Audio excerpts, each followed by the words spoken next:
Hello friends, मैं ज्योति आपकी इस YouTube वीडियो में आपका स्वागत करती हूँ। और आज का जो हमारा टॉपिक है वो है विराम चिन्ह, जिसको हम कहते हैं पंक्चुएशन मार्क। ठीक है, तो हम शुरू करते हैं विराम चिन्ह। ठीक, इंग्लिश और हिंदी दोनों में होते हैं ये, तो जब हम बात करेंगे तो साथ साथ हिंदी और इंग्लिश दोनों को लेते जाएंगे। अच्छा देखिए, एक चीज और मैं आपको समझाती हूँ। हम विराम चिन्ह भी लिखते हैं, यानी च पे ई की मात्रा और आधा ह और न, ये भी करेक्ट है।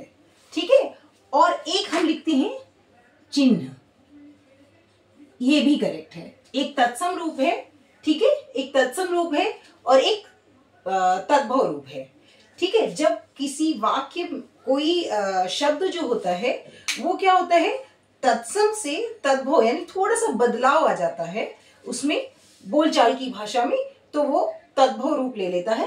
तो ये क्या है, ये भी करेक्ट है और ये भी करेक्ट है। ये क्या है, ये है तद्भव रूप और ये तत्सम रूप।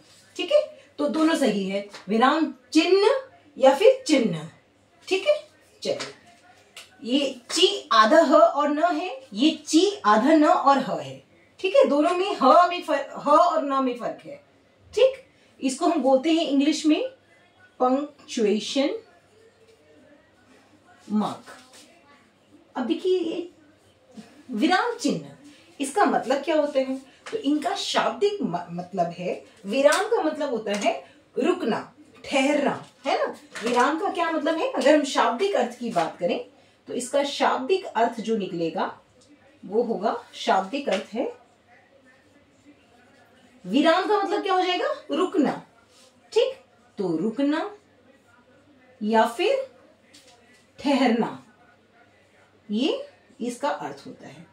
अब क्यों ठहरना है, वाक्य में किसी वाक्य को हम पढ़ रहे हैं, किसी किताब को पढ़ रहे हैं, तो रुकना ही क्यों है। ठीक है, तो जो लेखक है, जो कवि है, वो जो बात कह रहा है, वो जो वाक्य लिखे हुए हैं, उन वाक्य के भावों को समझने के लिए हमें रुकना पड़ता है। ठीक है, तो विराम चिन्ह की अगर सीधी परिभाषा की बात करें तो विराम चिन्ह का शाब्दिक अर्थ है रुकना। इसका कार्य है जो वाक्य आए हैं उनके भावों को, अर्थ को अधिक स्पष्ट रूप में हमें समझाना। अब देखिए कैसे समझाना है, एक उदाहरण से समझते हैं। ठीक है, इसके लिए एक एग्जांपल लेते हैं। ठीक, एक एग्जांपल से समझते हैं। जैसे मैंने बोला, एक साधारण वाक्य, बहुत साधारण वाक्य है, रुको मत चलो। ठीक है, साधारण वाक्य है। ठीक, रुको मत चलो, यानी मैं यहाँ पे क्या कहना चाह रही हूँ, रुकना नहीं है, चलते रहना है। इसका अर्थ यही है। इस वाक्य को अगर हम पढ़ें तो हमें क्या महसूस दे रहा है, रुको मत चलो, रुकना नहीं है, चलते रहना है। अब देखिए, अगर मैं एक विराम इसमें लगा दूं, अगर इसी वाक्य को मैं यहाँ पर एक विराम लगा दूं, है ना, विराम चिन्ह लगाया, रुको रुको, अब मैं यहाँ पॉज हो गई, रुको मत चलो, यानी यहाँ रुक जाओ, अब चलना नहीं है।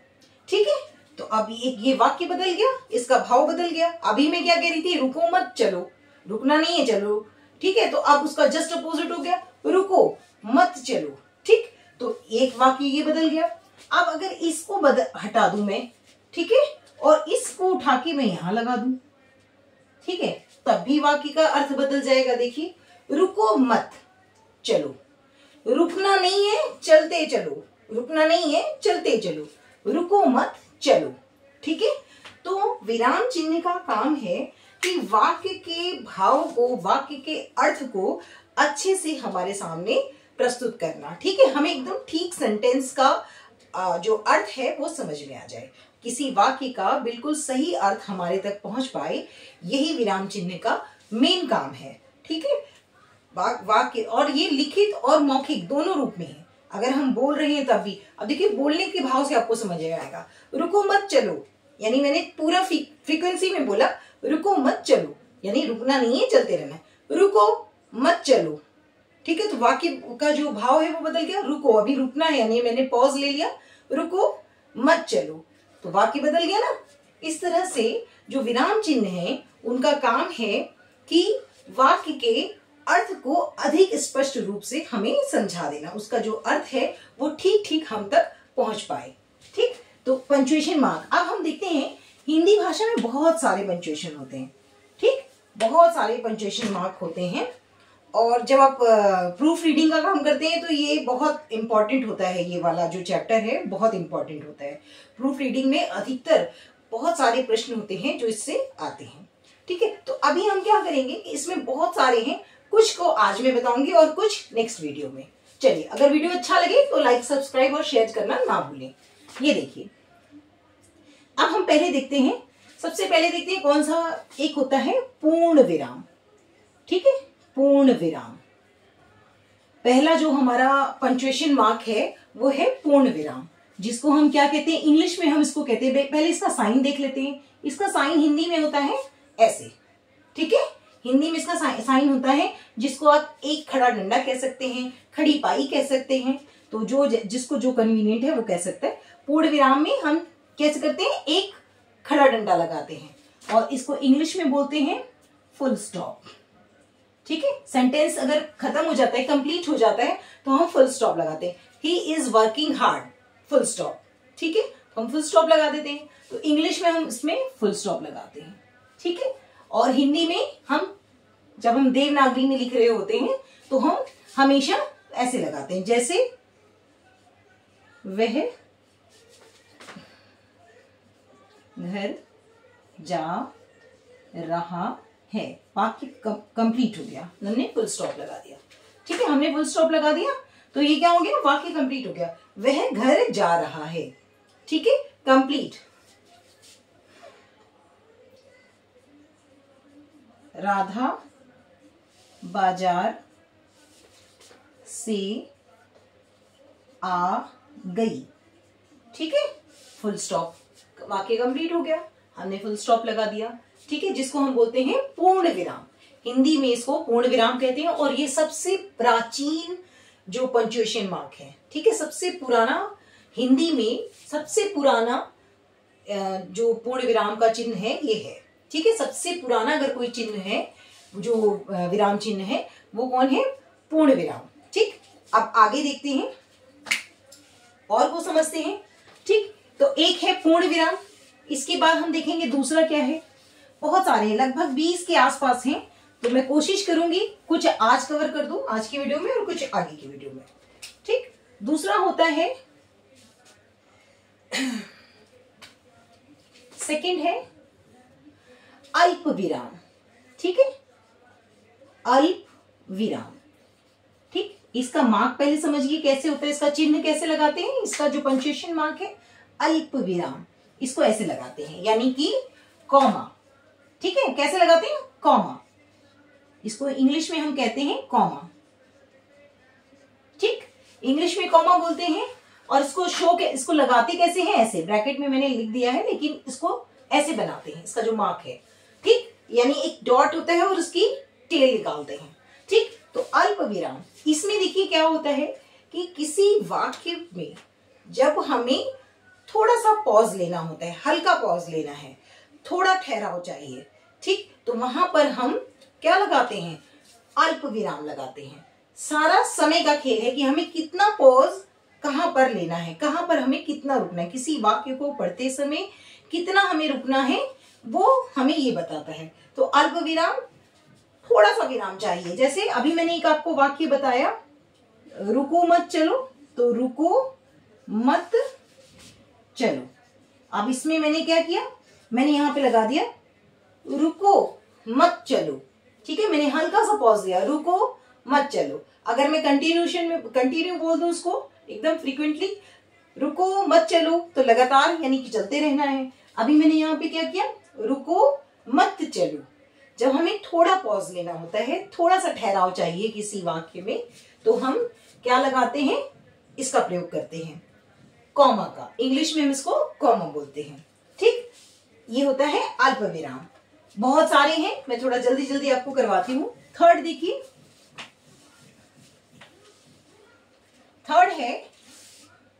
थर्ड नंबर पे है प्रश्नवाचक, ठीक है। ये तो नाम से आपको समझ में आ रहा है कि प्रश्नवाचक है। प्रश्नवाचक चिन्ह क्या होते हैं, जहां पर प्रश्न किया जा रहा है, ठीक है, जहां पर कोई प्रश्न किया जा रहा है वहां पर उस वाक्य में हम क्या करते हैं, क्वेश्चन मार्क लगाते हैं। ठीक है, जैसे तुम कहाँ जा रहे हो, तुम कब आओगे, तुम्हारा नाम क्या है, इस तरह से जितने भी क्या, क्यों, कब, कैसे, इस तरह के जितने भी वाक्य में आते हैं। ठीक है, क्या, कब, कैसे, ठीक है, क्यों, इस तरह की चीजें जहां पे आ रही हैं वाक्य में, जिन वाक्यों में इन चीजों का प्रयोग हो रहा है, इसके अलावा भी बहुत सारे हैं आदि, तो उसमें क्या होगा, उसमें हम प्रश्न चिन्ह लगाएंगे। और प्रश्न चिन्ह का मार्क कैसे होता है, ऐसे। ठीक, यानी जैसे हम टू बनाते हैं तो टू में हम टेल सीधी रखते हैं, इसमें एकदम स्ट्रेट नीचे कर देनी है और उसके नीचे डॉट, बिंदु।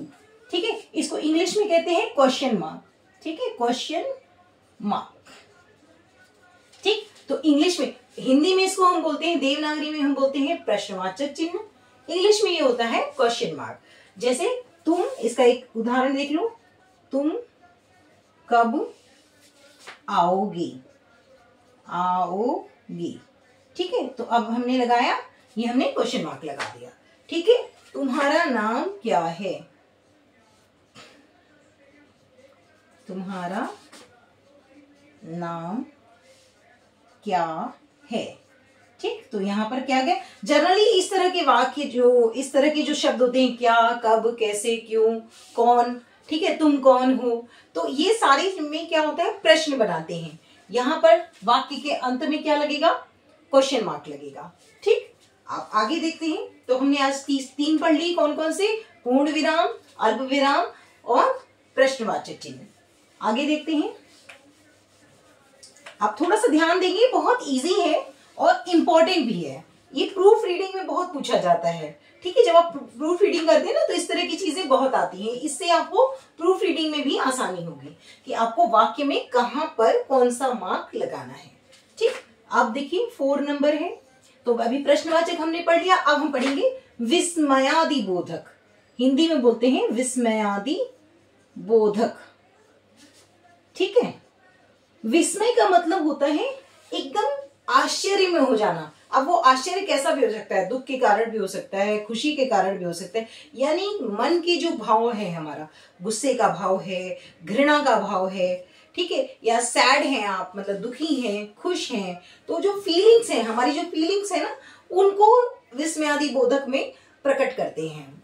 ठीक है, उनको हम शो करते हैं विस्मयादि बोधक में। इसका मार्क कैसा होता है, देखिए एक लाइन होती है और उसके नीचे ऐसे डॉट लगाते हैं, ये इसका मार्क है।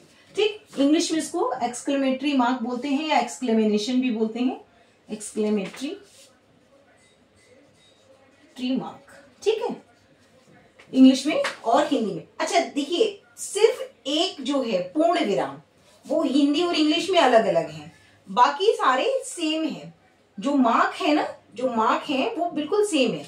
हिंदी में सिर्फ पूर्ण विराम ऐसे लगाते हैं और इंग्लिश में ऐसे लगाते हैं। ठीक है, यानी जो फुल स्टॉप है वो कैसे लगाते हैं, हिंदी में तो हम एक लाइन लगा देते हैं और इंग्लिश में फुल स्टॉप लगाते हैं, लेकिन बाकी जितने मार्क के जो मार्क हैं वो सारे as it is Hindi English में सेम चलते हैं। ठीक, तो विस्मयादि बोधक, जिसको हम एक्सक्लेमेटरी मार्क कहते हैं। अब इसमें क्या होता है, जैसे मैंने आपको बताया, मन की हमारी जो फीलिंग है, हमारे मन में जैसे कोई फीलिंग है किसी भी तरह की, चाहे हम गुस्सा हैं, दुखी हैं, खुश हैं, वाओ बहुत खुश हो गए, है ना, कुछ बहुत अच्छी चीज, कुछ बहुत अच्छा गा लिया, वाह क्या बात है, मतलब कोई फीलिंग आपको आ रही है ना, कोई मन का भाव आप प्रकट कर रहे हैं, वाह, ओह, दुख में है तो ओह, है ना, सैड हैं आप। ठीक, तो जैसे ओह, ठीक है, फिर छी, जैसे कोई गंदी चीज आपने देख लिया, बोले छी कैसा है।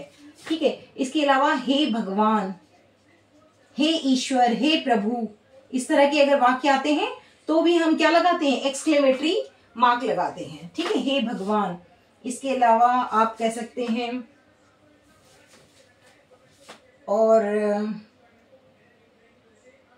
जैसे एक चीज और है, कितना सुंदर, आप कितना सुंदर बोल रहे हैं ना, ऐसे तो कितना क्वेश्चन मार्क है, पर कितना सुंदर बोलने के भाव में जब आता है तो क्या लगाते हैं हम, एक्सक्लेमेटरी मार्क लगाते हैं। ठीक है, एक्सक्लेमेटरी मार्क लगाते हैं यहाँ पे, है ना, बहुत सुंदर, है ना, वाह, आश्चर्य, आश्चर्यचकित हो गए, है ना, आश्चर्यचकित हो जाना। तो ऐसी चीजें जब होंगी तो आप क्या लगाएंगे, आश्चर्यचकित, है ना। अद्भुत, एक होता है अद्भुत, है ना, अद्भुत। तो इसमें भी हम क्या लगाते हैं, इस तरह का मार्क लगाते हैं, यानी एक लाइन और डॉट। ठीक है, इस तरह से चीजें, ओ छी, छी कितना गंदा है ना, वाह कितना सुंदर मौसम है। ठीक है, तो वाह जहां पे हम लिखेंगे वाह, तो वहां पे हम पहले ये लगाएंगे। हे ईश्वर ऐसे लिखा, हे प्रभु, तो हम क्या लगाएंगे, हे प्रभु या हे ईश्वर लिखा तो हम ऐसे लगाएंगे। ठीक है, ऐसे हम अद्भुत, अद्भुत, तभी हम इस वाले मार्क का प्रयोग करेंगे, एक्सक्लेमेटरी मार्क का। तो हिंदी इंग्लिश में दोनों में मार्क जो होते हैं वो सेम होते हैं, सिर्फ फुल स्टॉप को छोड़कर, पूर्ण विराम को छोड़कर। तो ये है विस्मयादिबोधक, जो हमारे मन के भावों को प्रकट करता है, वो क्या है, विस्मयादिबोधक है, जिसमें हमें किसी आश्चर्य का, किसी सरप्राइज होने का, इस तरह का भाव हमें जब आने लगता है तो वो क्या है, विस्मयादिबोधक है। चलिए अब नेक्स्ट देखते हैं, आगे देखते हैं। इजी है, थोड़े से एक दो सेंटेंस अगर आप किताब से पढ़ेंगे आपको बहुत इजीली समझ में आ जाएगा कौन सा मार्क है, किस तरह की चीजें हैं, बहुत आराम से आपको समझ में आ जाएंगी। अब देखिए, एक होता है उपविराम, ठीक है, उपविराम, ठीक, उपविराम इसको हम क्या कहते हैं, कॉलन कहते हैं, इंग्लिश में हम कॉलन कहते हैं। और इसको हम लगाते कैसे हैं, दो डॉट लगाते हैं। ठीक है, दिख रहा होगा आप लोगों को, दो डॉट, इसका जो लगाने का मतलब जो मार्क है वो क्या है, दो डॉट्स, इस तरह से दो डॉट, और इसको इंग्लिश में हम कहते हैं कॉलन। ठीक है, कॉलन। अब इसका काम क्या है, इसका काम मुख्य रूप से किसी भी वाक्यांश को टाइटल देने का काम है। यानी अगर कोई टाइटल देना है, कोई टॉपिक हमें देना है, तो हम इसका प्रयोग करते हैं। आपने अपने क्वेश्चन पेपर में बहुत बार देखा होगा। देखिए, जैसे खास तौर से आता है, इस तरह से आता है, रंगों का त्योहार। ठीक है, रंगों का त्योहार, और फिर डॉट लगा होता है, ऐसे कॉलन लगे होते हैं दो, है ना, दो डॉट लगे होते हैं। उसके बाद फिर लिखा होता है होली। ठीक है, होली, रंगों का त्योहार होली। ठीक, ऐसी इसका काम क्या है, इस वाले मार्क का काम है किसी भी वाक्यांश को टॉपिक, मतलब टॉपिक डिस्कस करना है, शीर्षक देना है। टॉपिक देने के समय में इस तरह के जो मार्क है उनका प्रयोग किया जाता है, आमतौर से इस तरह से किया जाता है। अब रंगों का त्योहार, इसके अलावा और भी देख सकते हैं, विज्ञान। ठीक है, विज्ञान ऐसे लिख दिया, और उसके बाद अभिशाप या वरदान। ठीक है, ये भी एक टॉपिक बन सकता है।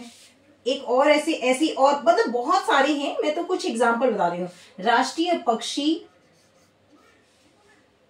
अब राष्ट्रीय पक्षी लगा दिया और मार्क लगा दिया, उसके बाद मोर, तो आपको समझ में आ गया कि इस टॉपिक पे हमें लिखना है। ठीक, तो जो उपविराम है, ये इनका प्रयोग आमतौर पर कहां पर होता है, जहां पर शीर्षक हो, कोई टॉपिक हो, वहां पर इनका प्रयोग किया जाता है। ठीक, आगे देखते हैं। तो अभी हमने कितने पढ़ लिए टोटल, हमने टोटल 5 पढ़ लिए। ठीक, अब हम छठा डिस्कस करते हैं। इस तरह से आप अगर छोटे छोटा अब 2-4 हर में एग्जाम्पल आप अगर सॉल्व कर लेंगे किताब से, तो आपको इजीली पूरा समझ में आ जाएगा। इसके बाद होता है अर्ध। अर्ध का मतलब होता है आधा, और विराम का मतलब, विराम का मतलब स्टॉप, है ना, तो अर्ध विराम। ठीक, इसको हम बोलते हैं सेमी कॉलन, इंग्लिश में हम क्या बोलते हैं, सेमी कॉलन, सेमी कॉलन। ठीक, इसका जो मार्क है वो किस तरह से होता है, ये देखिए, इसका मार्क होता है इस तरह से। ठीक, इसका मार्क किस तरह से होता है, इस तरह से। अब इसमें क्या होता है, अगर इसकी बात करें, अर्ध विराम और अल्प विराम की बात करें, तो इन दोनों में जो चिन्ह देखेंगे लगभग बराबर है, सिर्फ डॉट और ये लगा हुआ है। इसमें क्या है, सिर्फ समय के का फेर है। वो कैसे, देखिए, पूर्ण विराम से आधा समय लगता है इसमें, और अल्प विराम से ज्यादा लगता है। अल्प विराम बहुत जरा सा होता है, ठीक है, कॉमा लगा होता है, अल्प विराम कॉमा है।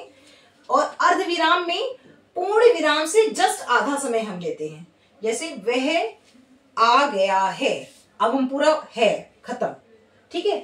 अर्ध विराम में जस्ट उसका आधा लेंगे। जैसे मुझे दिल्ली जाना है, टिकट ले लो, है ना। तो फिर टिकट ले लो, तो अब मैंने बोला तो उसका जस्ट आधा समय लिया। जो हमारा पूर्ण विराम है उस वहां पर जितनी देर रुकते हैं उसकी जस्ट आधी देर हम अर्ध विराम वाले स्थान पर रुकते हैं, ठीक है। जैसे इसको उदाहरण से समझिए, मुंबई जाना है, या इसको ऐसे कर दीजिए, मुझे मुंबई जाना है, ठीक है, मुझे मुंबई जाना है, ठीक है। और इसके बाद मैंने निशान इस तरह से विराम लगाया, टिकट ले लो, टिकट ले लो। अब ये वाक्य पूरा हो गया, ले लो, ठीक है, ये अलग अलग है, ठीक, टिकट ले लो।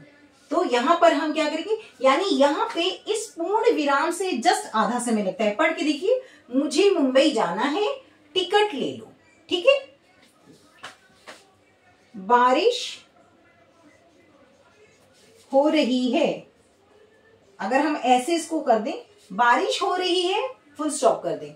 और अगर हम ऐसे कर दें, बारिश हो रही है, छाता ले लो, है ना, छाता ले लो।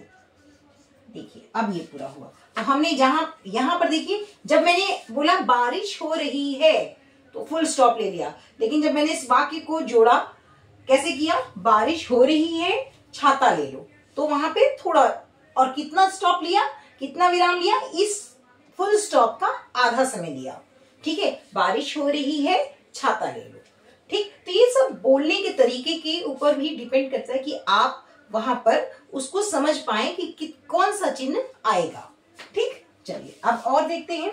तो अब हमने अर्ध विराम पढ़ा, अर्ध विराम को सेमीकोलन कहते हैं, ठीक।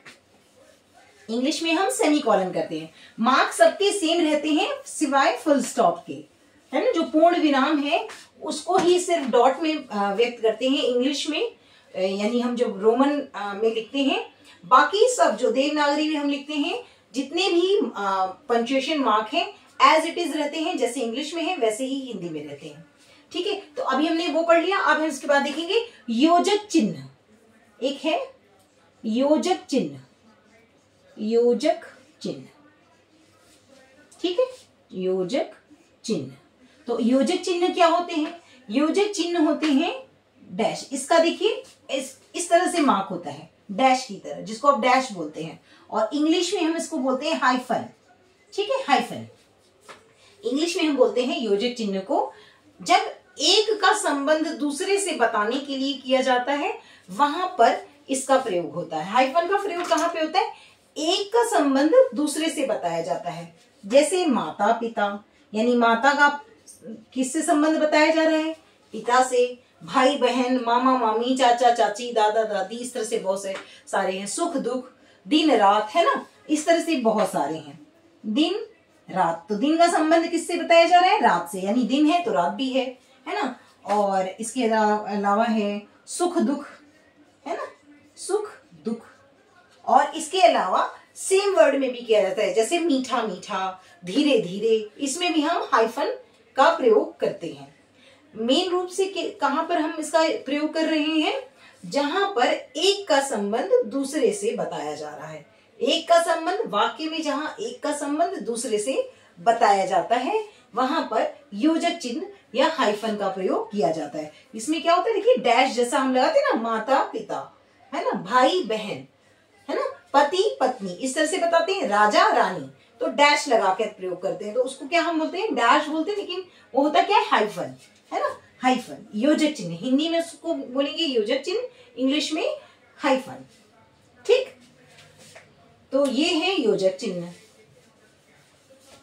अब दूसरा देखते हैं आगे। योजक चिन्ह के बाद है अवतरण या उद्धरण। देखिए अवतरण, एक है अवतरण या फिर उद्धरण, इसको मैं अवतरण या फिर उद्धरण ऐसे भी लिख सकते हैं, उद्धरण, उद्धरण चिन्ह, है ना। ये क्या होते हैं, इनको बोलते हैं इंग्लिश में, इनका पहले मार्क देख लीजिए, ऐसे लगे होते हैं, यानी कि ऐसे 2 कॉमास लगे होते हैं ऊपर की साइड में और नीचे इसके बीच में सेंटेंस लिखा होता है। इसको इंग्लिश में बोलते हैं इन्वर्टेड कॉमा, इन्वर्टेड कॉमास। ठीक है, अब इसका प्रयोग कहां पे करते हैं, अवतरण या उद्धरण चिन्ह का प्रयोग, जब किसी की बात को एज इट इज, जैसा उसने बोला है वैसा ही बताना हो, तो वहां पर किसका प्रयोग होगा, उद्धरण चिन्ह का। जैसे राम ने कहा, राम ने कहा, ठीक है। अब राम ने कहा यहां हो गया, यहां पे हम करेंगे अल्प विराम, अब उद्धरण चिन्ह लगाएंगे, जैसा उसने कहा है वैसे ही। अभ्यास करो, ठीक है, उसने यही बोला, बस अभ्यास करो, ठीक। तो अभ्यास करो, राम ने क्या कहा, अभ्यास करो, बस इतना बोला है। इसको हमने क्यों, क्योंकि राम ने जैसा कहा था हमने वैसा लिख दिया। इसके अलावा कोई स्टेटमेंट होता है, जैसे कोई राइटर है, कोई लेखक है, ऑथर है, कोई कवि है, उसकी बात को एज इट इज लिख देना भी क्या होता है, उद्धरण होता है। इन्वर्टेड कॉमा में हम उसको लिखते हैं, ठीक है। और भी ऐसे लिख सकते हैं, माता ने कहा, अब क्या कहा, कुछ भी लिख सकते हैं आप, चिरंजीवी भव, ठीक है, चिरंजीवी भव, या चिरंजीवी रहो भी लिख सकते हो, या भव भी लिख सकते हो, जैसे भी। तो उन्होंने जो बोला है हमने उसको चेंज नहीं किया है, यानी किसी के वक्तव्य को, किसी के द्वारा बोले गए वाक्य को या लेखक के लिखे गए वाक्य को एज इट इज प्रेजेंट करना क्या कहलाएगा, उसको हम क्या करेंगे, अवतरण या उद्धरण चिन्ह में लिखते हैं। उसको कैसे शो करते हैं, उसको इन्वर्टेड कॉमास में, इस तरह से 2 कॉमा में लिखते हैं, मतलब उसका स्टेटमेंट लिखेंगे और जहां स्टेटमेंट खत्म होगा वहां पर इन्वर्टेड कॉमा क्लोज कर देंगे, ठीक है। तो ये होता है अवतरण या उद्धरण चिन्ह, इसको बोलते हैं इन्वर्टेड कॉमा, ठीक है। इसके बाद आई होप कि आपको ये सारी बातें समझ में आई, और मेरा पूरा प्रयास रहता है कि मैं बहुत ही साधारण ढंग से आपको सारी चीजें बता पाऊं, ठीक है। एक होता है विवरण चिन्ह, ठीक है, विवरण चिन्ह, विवरण, विवरण चिन्ह, विवरण चिन्ह जनरली आपकी बुक्स में होता है, आप देखेंगे बुक्स में जो वाक्य बने होते हैं, विवरण चिन्ह, इनको देखिए हम कैसे बनाते हैं। विवरण चिन्ह होते हैं, इसका निशान होता है 2 डॉट्स, है ना, जैसे मैंने आपको बताया था कॉलन उप विराम में होता है, उसी तरह होता है, उसके बाद ऐसे निशान होता है ना, हाइफन मान लीजिए। तो इस तरह का जो निशान होगा ये होगा विवरण चिन्ह का, इसको इंग्लिश में बोलते हैं साइन ऑफ फॉलोइंग, है ना, साइन ऑफ फॉलोइंग, ठीक, साइन ऑफ फॉलोइंग, यानी कि कुछ जो सूचक, मतलब कोई चीज की सूचना निर्देश दिया जा रहा है, वहां पर क्या होगा, इस तरह का निशान होता है। जैसे नीम के निम्न लाभ हैं। अब यहां पर पूर्ण विराम की जगह क्या होगा, ऐसा आ जाएगा, अब जो लाभ है वो नीचे लिखे जाएंगे, ठीक है। इस तरह से आपने जर्नली देखा होगा, किताबों में इस तरह के मार्क लगे होते हैं, और इसी तरह से मतलब आपको बताया जाता है कि नीचे जो लिखा गया है ये इससे रिलेटेड है, ठीक है। यानी आपको वाक्यांशों में जो वाक्यांश है उसमें कोई सूचना दी जा रही है, तो जहां पर सूचना दी जा रही है वहां पर किस तरह का, इस तरह का साइन लगता है, जिसको साइन ऑफ फॉलोइंग इंग्लिश में बोलते हैं और विवरण चिन्ह बोलते हैं, ठीक है। और भी हो सकता है, इसके अलावा सरकार ने निम्न योजनाएं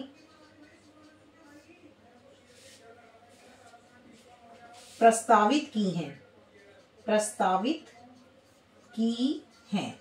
अब उन्होंने क्या प्रस्तावित किया है वो नीचे लिखा हुआ है, ठीक है। एक ये हो गया एग्जाम्पल, एक ये हो गया।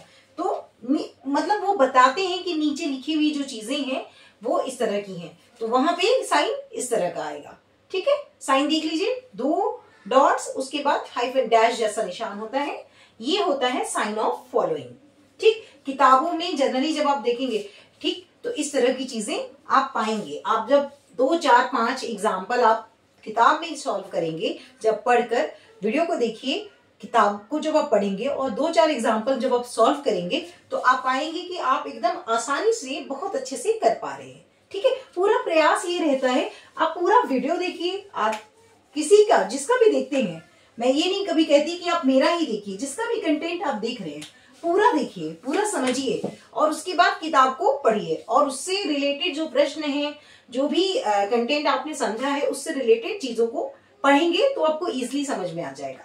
चलिए, एक होता है लाघव, ठीक है। लाघव, लाघव चिन्ह होता है किसी चीज को संक्षिप्त रूप में लिखना। लाघव चिन्ह यानी शॉर्ट में, मतलब बहुत संक्षिप्त रूप में किसी चीज को लिख देना, ठीक। तो ये कैसा होता है, देखिए ऐसे होता है, डॉट। मैं बड़ा सा बना के दिखाती हूँ लेकिन होता वो छोटा है, जैसे जीरो है ना, तो जीरो टाइप बना देते हैं संक्षिप्त रूप में। जब किसी जनरली क्या होता है, किसी उपाधि के लिए, किसी बड़े नाम के लिए इस तरह का प्रयोग किया जाता है, ठीक है। अब देखिए, जैसे मुझे लिखना है, मान लीजिए डॉक्टर, ठीक है, मैंने लिखा डॉक्टर। अब ये डॉक्टर ठीक है ना, एकदम सही लिखा है। और अगर मैं इसको संक्षिप्त रूप में लिखूं तो कैसे लिखूंगी, ये, ठीक है, ये भी ठीक है, ठीक है। आपको समझ में आ जाएगा कि डॉक्टर है ना। वहीं देखिए प्रोफेसर, यानी जनरली किसी की उपाधि है उसके लिए इसका प्रयोग किया जाता है। प्रोफेसर ऐसे लिखते हैं। अब मैंने प्रो लिखा और फे लिख दिया, प्रोफे, और डॉट लगा दिया, या प्रो लिख के भी लगा देते हैं, प्रो तो वो प्रोप्राइटर हो जाएगा, ठीक है। तो प्रोफे लिखा और डॉट लगा, मतलब ये लाघव चिन्ह लगाया, तो ये क्या हो जाएगा ये हो जाएगा शॉर्ट में संक्षिप्त रूप, है ना। लाघव चिन्ह का मतलब होता है संक्षिप्त रूप, किसी भी उपाधि का संक्षिप्त रूप। संक्षिप्त रूप वाक्य का भी हो सकता है, किसी भी बात को छोटे में जो हम लिखते हैं और उसका बात का मतलब आप तक पहुंच जाए, उसका भाव आप तक पहुंच जाए, यही है लाघव चिन्ह, ठीक है। इसके बाद देखिए, हिंदी में भी आप देखेंगे कई बार ऐसे लिखा होता है, क्री, प और उ, ऐसे लिखा होता है, ठीक है। अब ये क्यों लिखा होता है, इसका मतलब अगर देखें तो इसका मतलब होता है कृपया, पृष्ठ या पन्ना, जो भी आप बोले, ठीक है। पृष्ठ उलटिए, उलटिए, ठीक है। कृपया पृष्ठ उलटिए, यानी इसके पीछे भी प्रश्न है। प्रश्न पेपर में ज्यादातर ऐसा लिखा होता है। जब प्रश्न पेपर देखेंगे, क्वेश्चन पेपर देखेंगे, तो उस तरह की चीजें लिखी होती हैं, ठीक है। इसके अलावा जैसे कोई स्कूल का नाम होता है, अब मान लीजिए मैं डीपीएस का नाम लिख देती हूँ, तो डीपीएस हमने ऐसे लिख दिया, है ना। या फिर हम इसको हिंदी में भी लिख दें तो डी पी और एस ऐसे लिख दिया, ठीक है। आपको इससे पता लग जाएगा कि ये दिल्ली पब्लिक स्कूल की बात हो रही है ना। DPS Delhi public school. इस तरह से शॉर्ट में जो हम किसी वाक्य को या किसी उपाधि को संक्षिप्त रूप में लिखते हैं तो वहां पर होता है लाघव चिन्ह। तो आज का वीडियो यहीं तक। अगली वीडियो में जो आगे के चिन्ह हैं, जो आगे के और विराम चिन्ह हैं, जो पंक्चुएशन मार्क है, मैं उनको आपको बताऊंगी।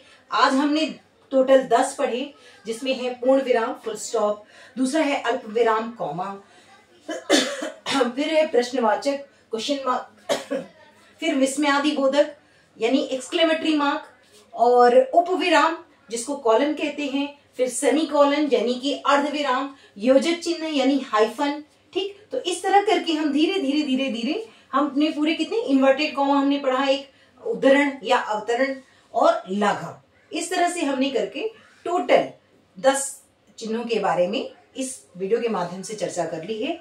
आगे के वीडियो में जो आगे अभी रह गए हैं वो सारे मैं आपसे डिस्कस करूंगी। तब तक के लिए ध्यान रखिए, अच्छे से पढ़िए, किताब को एक बार जरूर कंसल्ट करिए। जब आप किताब पढ़ेंगे और 2-4 आप एग्जाम्पल को देखेंगे, आपको अच्छे से पूरा वीडियो समझ में आ जाएगा। धन्यवाद।